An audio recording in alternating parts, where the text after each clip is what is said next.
All right, y'all, what's going on? It's Combo Breaker 99. I am back with another video. All right, y'all, back with this video. I want to talk about Amanda Nunes here real quick. I know it is fight night tonight, but hey, we're still another 12, 13 hours away from the fight. Y'all know the main event ain't going to start till like after midnight. Main card starts at 10, so yeah, we ain't going to get the main event till like 12:30 or something. So I want to give my final thoughts on Amanda Nunes and just talk about the retirement talks. You know, a lot of people have been talking about her being on the verge of retirement, having not much to offer at this point.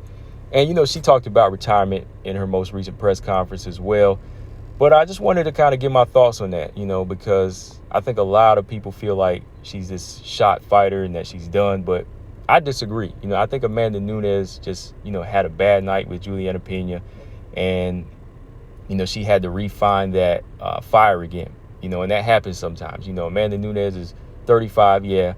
And, you know, she's been in a lot of hard fights, or let's say she's been in there with a lot of legit fighters, but she's made a lot of them look easy. You know, she hasn't really faced a lot of damage throughout her career. So I think this was just one of those situations where she had to refine that hunger again, go in there and prove that she is the better fighter. So in a lot of ways, she can thank Julianna Pena for relighting that fire up under her behind again, right? She can say that Julianna Pena is not that good of a fighter, but she made her go back to the drawing board and get better and decide that she didn't want to retire and, you know, revamp her whole style up, right? So she can thank Julianna Pena for that. But that's just like I was telling a lot of people, like I wasn't making excuses for Amanda Nunes. It was her fault to come in there mentally out of shape the first fight.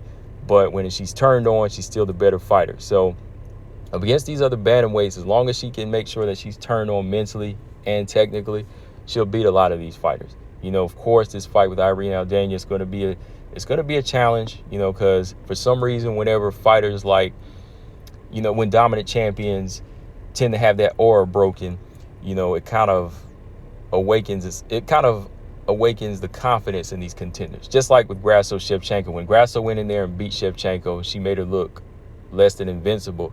You know, now a lot of fighters licking their chops now. You know, before it was, oh, she's near perfect, I don't want to leapfrog, and, you know, I want to gain experience, all this talk, you know, to fighting Valentina. But whenever Grasso beat her, you know, now everybody wants a piece of her, right? Same can be said with Amanda now that Amanda lost.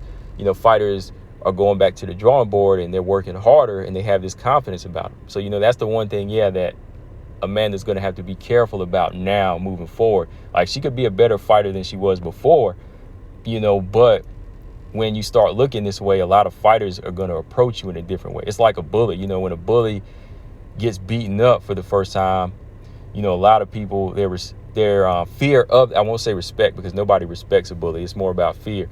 So, you know, once they see that fear, you know, once they see that fear element broken, they start showing that type of disrespect. So that's something that Amanda will have to be careful about in this second coming of her career now, right? But yeah, I think that she knows that, and I think that, yeah, Amanda has this refound fire. I'm not saying she's going to be in the game for another 7-8 years, but I still think she has more than enough to offer against these top 6-7 bantamweights, you know. But this is what she said in a recent interview about Pena and how it just kind of built that fire up in her again. She said, I decided not to retire because if I retire, I'll leave my belt with Julianna. In no way somebody else can be champion, but not Julianna Pena. I thought that was just kind of funny how when she said that, you know, whenever Julianna Pena won the belt, she was like, oh, no. It's basically she was saying, I'm better than this. Anybody but her, right? She said, I know I could kick her butt anytime I want. She was supposed to win that night. I was supposed to make the mistakes I made. I showed up, you know, I made the fight without being in great shape. I paid for it. I'm never going to do that again. All right. And she said, my mindset was ready to get the belt back and never lose again. So, yeah, I think it was just one of those off nights in a way, you know, and Amanda Nunes just had to go back and say, oh, wow, like, you know, what was I thinking that night? And everybody will have those nights if they tackle too much, whether it's in the cage or out the cage, right? So I still think Amanda is that fighter. You know, I still think she has more than enough to offer. She still has those tools, but it's going to come down to making sure that she can gain that respect in the fight with Irene Aldana, because, you know, Irene Aldana, she's showing a lot of respect out of the cage, but, you know, when they get in the cage, who knows how she's going to approach it, you know, because that aura is broken. You know, fighters like Megan Anderson before the Pena fight, you know, they were starstruck. You know, let's see if let's see if Irene Aldana is going to be that way. You know, like I said, she's on a lot of respect now, but will she be starstruck or will she go after it like she's supposed to? We never know, right? But I think Amanda definitely has that fire again. You know, I think that, you know, she knows retirement is coming, but again, you know, she can still go in there and perform to the highest level in this one. You know, she still has the tools, she still has the IQ, and I think just going back and training harder for this fight here will show that, you know. And now that she's fighting somebody else other than Pena, I think, you know, she's going to feel like she has something to prove. And at the same time, you know, she can kind of get back into that mentality of just fighting these contenders again, you know, not somebody that's trying to mess with her mentally, because let's not lie, like Pena wasn't on the level for her skills, but Pena's mic game, I think, did kind of stutter step Amanda a little bit. That mic game ain't no joke now. Like, whenever a fighter can talk trash, if you let it get under your skin, I think it still will mess with you mentally a little bit, because you want to match it.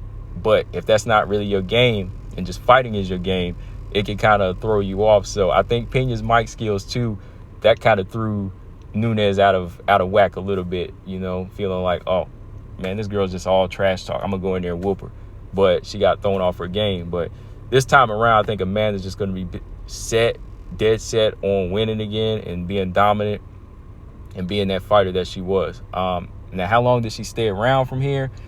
I think maybe, you know, Amanda just really wants to kind of erase the Pena fight, you know, gain a couple more defenses and just close off her chapter the way she wants to. You know, she doesn't want to retire, like she said, against a fighter like Julianna Pena, just saying, oh man, I had to give it up because I lost to this girl.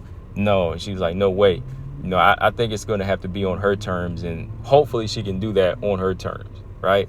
But yeah, that's all I got on this, guys. I just wanted to kind of go in and talk about that because, you know, no matter how bad of a fighter she thinks Julianna Pena is or how much she can't stand her, I think that in a lot of ways she can thank Julianna Pena for giving her something that nobody else was able to do. You know, no, Holly Holm couldn't do it.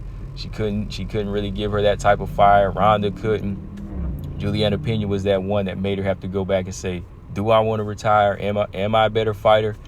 And that question was answered, right? So now we move on to tonight. We'll see if she still has that aura as well. So yeah, let me know, guys, in the comment section what y'all think. Do y'all think Amanda still has that aura? Will Irene crack through it, show disrespect like she's supposed to? Will she get the victory? How long do y'all think Amanda's going to stay around? Combo Breaker 99. I'm out. Subscribe. Peace.